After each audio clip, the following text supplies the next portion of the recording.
कहानी की शुरुआत। रमेश जी और शकुंतला देवी एक मध्यम वर्गीय परिवार के मुखिया थे जो एक छोटे से शहर में रहते थे। उनके दो बच्चे थे, एक बेटा राहुल जिसकी शादी पूजा से हुई थी और एक बेटी सीमा जिसकी हाल ही में शादी हुई थी। समय बीतता गया और खुशियों का समय आया जब पता चला कि घर में एक नहीं बल्कि दो खुशखबरियां आने वाली हैं। उनकी बहू पूजा और बेटी सीमा दोनों ही गर्भवती थीं। लेकिन जैसे जैसे यह खुशखबरी रमेश जी और शकुंतला देवी को मिली, उनके व्यवहार में फर्क दिखने लगा। शकुंतला देवी का अपनी बेटी के प्रति व्यवहार। जब शकुंतला देवी को पता चला कि उनकी बेटी सीमा गर्भवती है तो उनकी खुशी का ठिकाना न रहा। उन्होंने सीमा को फोन पर ढेर सारे निर्देश देने शुरू कर दिए। बेटा, ध्यान रखना, समय पर खाना खाना, पौष्टिक चीजें लेना और खुद का ख्याल रखना, उन्होंने कहा। सीमा के ससुराल वाले भी अच्छे थे और उसकी पूरी देखभाल कर रहे थे। लेकिन शकुंतला देवी को चैन नहीं पड़ता था। वे बार बार सीमा के ससुराल वालों को फोन कर उसका हालचाल लेती रहती। हर छोटी छोटी बात पर शकुंतला देवी अपनी बेटी को सिखाती, क्या खाना चाहिए, क्या नहीं खाना चाहिए। शकुंतला देवी का अपनी बहू के प्रति व्यवहार। वहीं दूसरी तरफ उनकी बहू पूजा भी गर्भवती थी, लेकिन शकुंतला देवी का रवैया उसके प्रति उतना ध्यान देने वाला नहीं था। पूजा का कोई हालचाल पूछने के बजाय वह उसे हर समय घर के कामों में ही लगाए रखती। पूजा, देखो, अब तुम घर की बड़ी बहू हो, तुमसे ही घर का काम संभालना पड़ेगा, शकुंतला देवी कहती। पूजा को इस समय में आराम की जरूरत थी, लेकिन उसकी सास के पास इसके लिए समय नहीं था। रोज के काम जैसे कि झाड़ू, पोछा, बर्तन और खाना बनाने का बोझ पूजा पर ही था। वह थकी हुई महसूस करती, लेकिन उसकी मदद करने वाला कोई नहीं था। राहुल का अपनी पत्नी के प्रति ध्यान। राहुल को भी अपनी मां के इस व्यवहार पर कभी कभी बुरा लगता था, लेकिन वह कुछ कह नहीं पाता था।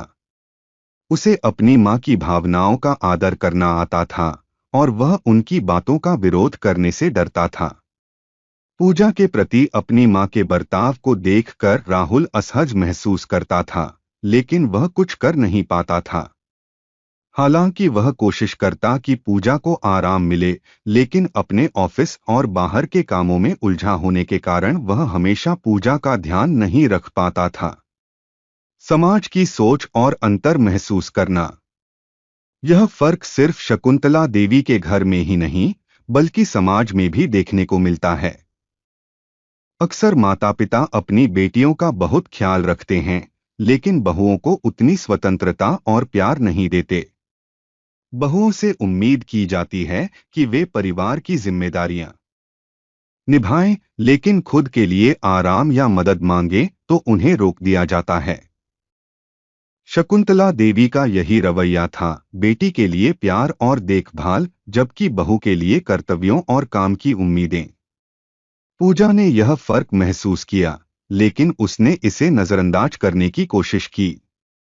पूजा का स्वास्थ्य बिगड़ना और राहुल का हस्तक्षेप। एक दिन पूजा का स्वास्थ्य अचानक बिगड़ गया। वह बहुत थकी हुई थी और अचानक चक्कर खाकर गिर गई। जब राहुल ने देखा तो उसे बहुत बुरा लगा। वह अपनी मां के पास गया और बोला, मां, पूजा भी आपके लिए बेटी की तरह है। वह भी गर्भवती है और उसे भी देखभाल की जरूरत है। शकुंतला देवी थोड़ी असहज हो गई।